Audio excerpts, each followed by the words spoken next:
What's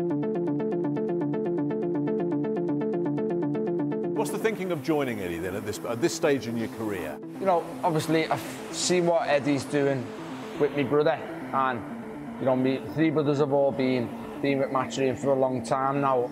The deal Eddie's doing with Dazn and the American fighters in my division, so I feel it's the right time now for me to move across from Matchroom. Got to ask you briefly about your brothers as well. Callum, obviously, reigning world champion, super middle. Paul, Stephen, both boxed for world titles, both came so close.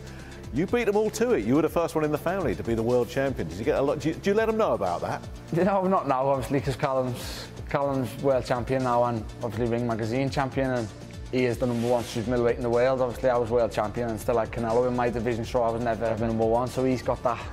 He's got that to boast about. But you know, it was a nice feeling to win a world title first.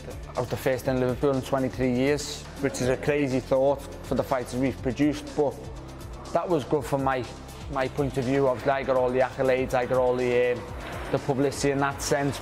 Did you ever regret going in with Canelo, or do you look back and say, what an experience? There's a couple of ways to look at it. Obviously, I'm a little bit older and mature now. I should never have went into that fight. Hard to become a world champion, even harder to stay there. Damn near impossible to be a world champion for a second time, but clearly that is your motivation going forward. Yes, definitely, and I feel that with momentum, with activity, with obviously the reason I joined Matchroom, I feel they can keep me active.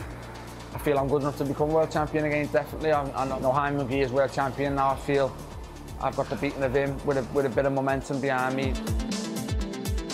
My first fight back in Liverpool for a number of years now, and from the outside looking in, there's a lot of pressure on me. Like you say, a lot of people, 90% of people are going to pick me to win this fight, but I don't feel pressure. I feel like I'm making my pro debut all over again. Somebody told me the other day I'm 9-0 in the Echo Arena, so you know, I think that's a good omen for me, and you know, I'm very excited with the whole buzz about back in Liverpool. I have a bit of a point to prove to people that I feel I still can become world champion, so you know, I'm looking to make a big statement.